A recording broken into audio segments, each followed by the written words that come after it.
Del Valle é suco? Del Valle pode ser qualquer coisa, mas bobo esses caras não são. Eles sabem jogar bola, eles têm um time perigoso e eles já deram trabalho para muito time brasileiro, muito mesmo. E é carrasco do Brasil, é carrasco do Brasil.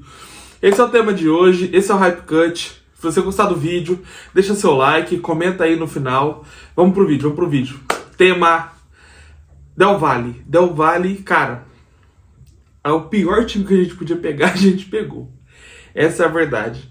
De todos os times que caíram da Sula da Libertadores para a Sula, fora o Bahia, na minha opinião, o pior time que o Vasco podia pegar era o Independente Del Valle.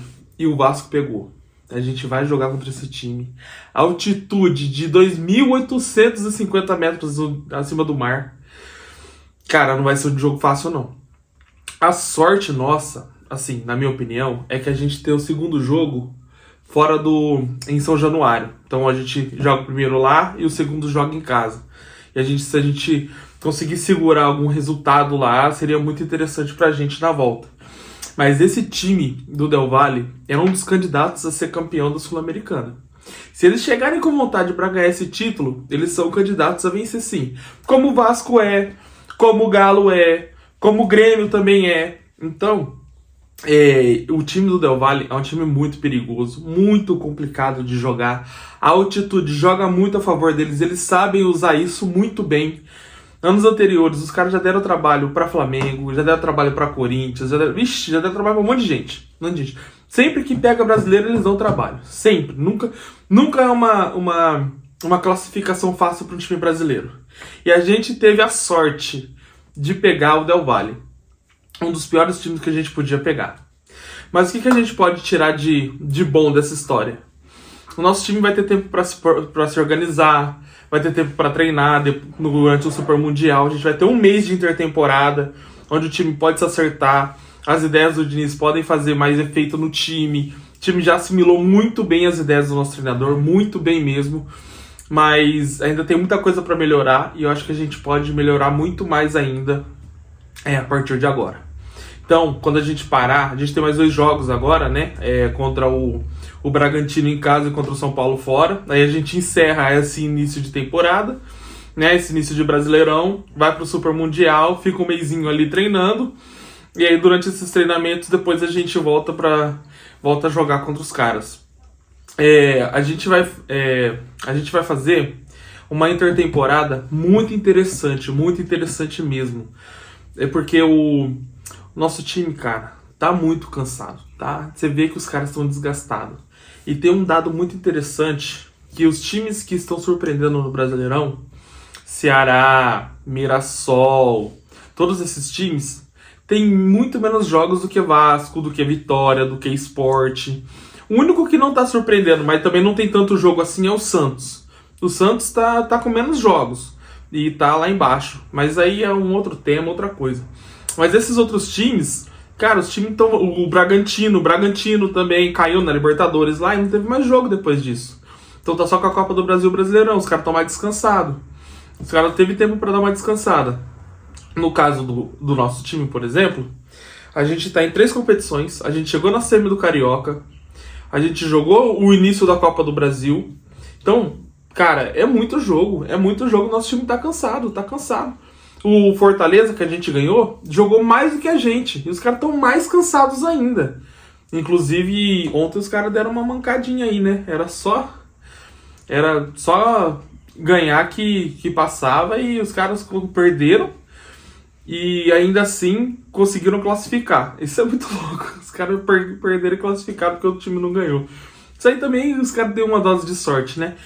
Mas eles estão com uma carga de jogo muito grande. E a viagem deles também é enorme. É o que tá pesando contra a gente. Mas durante o Super Mundial a gente para, a gente treina, a gente descansa, o jogador descansa, vai dar tempo de jogador que tá machucado voltar, vai dar tempo de trazer jogadores novos, vai dar tempo de liberar jogadores que não vão ficar. E falando nisso, rapidinho, só um ponto, o Jair deve ficar, hein? O Jair quer ficar. Segundo a atenção vascaínos, o Vasco vai sentar com ele para conversar, para fazer uma renovação, talvez esticar o contrato dele e diminuir o salário. Eu acho isso muito válido, porque ele ainda tem muita lenha para queimar. Ele é um jogador muito saudável. E a gente ganha um reforço sem ter que pagar 900 mil reais por mês.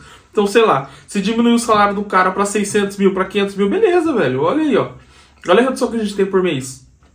Olha o valor que a gente tem no ano, né? Então seria muito interessante mesmo essa renovação do Jair. E os outros jogadores que o Vasco pretende trazer, né? E eu acho que o Vasco vai contratar 1 ou 2 jogadores no máximo, mas vai ser aquela tacada de sinuca, vai ser o jogador. Vai ser o cara pro ano. E eu acho que vai ser isso, tá? Eu acho que essa é a estratégia do Vasco. Não é informação, é só um feeling do que eu tenho visto do nosso time ultimamente, de como foi o movimento no mercado, né, como que o Vasco fez o primeiro movimento na primeira janela e provavelmente guardou um dinheiro para a segunda janela. A gente não precisa de muitos reforços, não precisa mesmo. Nosso time já tem bastante jogadores bons, mas tem algumas posições que a gente precisa. A gente precisa talvez de um ponta, a gente precisa talvez de outro jogador ali na zaga, né? Então a gente precisa de reposição. E vai sair jogador. Então, com a saída de alguns jogadores, talvez o elenco fique mais curto, a gente precisa de mais jogadores saudáveis para entrar e jogar. O que não exclui da gente buscar jogador na base. Porque uma cobrança que fizeram muito com o Diniz foi que ele não tá usando o jogador da base. Mas ele falou, olha, eu não conheço nem o profissional. Eu tô usando os profissionais que eu conheço. Como que eu vou trazer jogador da base para colocar aqui, talvez queimar o jogador, não dar o tempo dele jogar, não conseguir trabalhar com ele, e aí queimar ele e ele não poder jogar mais. Então, como eu tô não é uma maratona, né? Uma corrida de 100 metros rasos, basicamente, até o Super Mundial, eu vou usar os jogadores que eu conheço, os jogadores que eu já tenho confiança, os jogadores que eu já sei como que joga, porque eu consigo colocar eles nas posições certas, e os outros jogadores eu vou colocando aos poucos. Isso foi acontecendo. Esforza, Garré, Cocão, e o Lucas Freitas começou a entrar, o Lemos entrou no jogo. Então ele tá dando rodízio no time e aos poucos ele tá trazendo um, tá trazendo outro pra gente poder ele ir conhecendo o time e vendo onde ele consegue colocar os jogadores.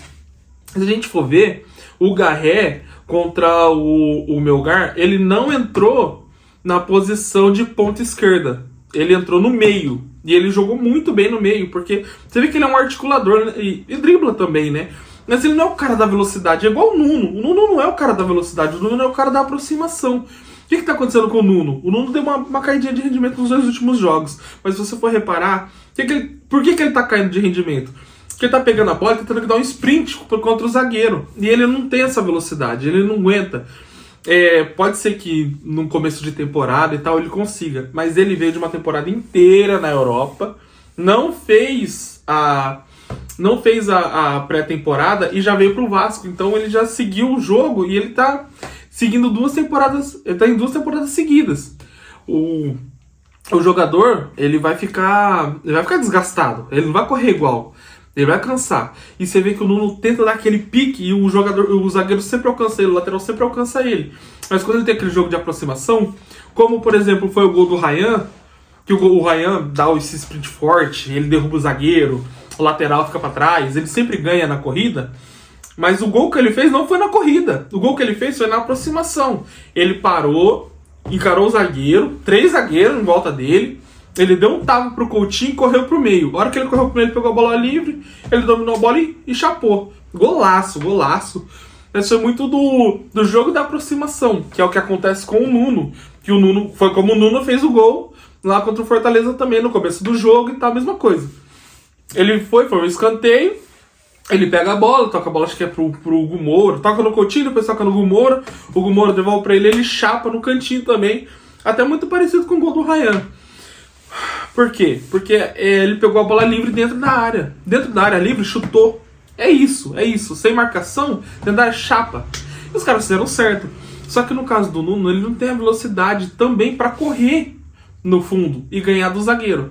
Mas quando ele tá na ultrapassagem, quando vem quando ele tá naquele jogo de associação, e o Coutinho aproxima dele, ele toca no Coutinho, o Coutinho devolve, ele sempre sai livre, ele sempre faz um bom passe, ele sempre faz uma boa jogada. Então eu acho que isso vai acabar potencializando o futebol do Nuno. Eu espero muito que que isso aconteça, essa aproximação maior do Coutinho com o Nuno, para ele não precisar ficar correndo tanto. E toca a bola no Piton, deixa o Piton correr pro meio. Deixa o Piton ir pro fundo, que o Piton tem até mais velocidade que ele, e vai pro fundo e pega a bola numa posição melhor. Faz meio que o Coutinho do lado esquerdo, entende? Apesar de só o Coutinho variar nas duas, se tiver ele ali também fazendo essa função e o Piton pro fundo, você ganha mais amplitude no fundo e ganha espaço no meio. E isso tá acontecendo, mas tem jogos que a gente tá muito reativo e acaba sobrando pro Nuno. Mas ele vai melhorar nisso, o Diniz vai encontrar uma posição, uma forma melhor de desenvolver o jogo do Nuno, e a gente vai ter bons resultados com esse jogador sim. Vai continuar tendo, porque ele já ajudou muito, ele vai continuar ajudando com certeza. Ele é um excelente jogador. Se ele tivesse em outro time, a gente já tá falando assim, como que o Vasco não contratou esse cara? A gente já tá reclamando, principalmente pelo valor que ele foi. A gente já tá reclamando muito se ele tivesse vindo pro Brasil, para outro time, e não pro Vasco. Então, ele foi um achado. O Garré também, eu espero que suba de produção. O Adson ainda tá sentindo algumas dores, espero que ele também melhore, que ele ganhe mais minutos. E o próximo vídeo tem assunto sobre o Ryan. Assiste o próximo vídeo que eu vou postar, porque eu vou falar muito sobre o assédio que o Ryan tá sofrendo. Vai ser um vídeo muito interessante. Esse é o Hype Cut. Se você gostou do vídeo, eu espero que você deixe seu like aí. Comenta o que você acha do Del Valle, o que você acha da posição do Nuno, se ele pode melhorar, se ele não pode, se é isso que ele pode entregar pra gente. Muito obrigado pela sua audiência, muito obrigado mesmo, de verdade. Vocês estão chegando, o canal tá crescendo muito. E isso é muito gratificante pra mim e é muito bom, que me motiva muito mais a fazer melhores vídeos e a melhorar todos os dias. Obrigado novamente, valeu, esse é o Hype Cut. Valeu.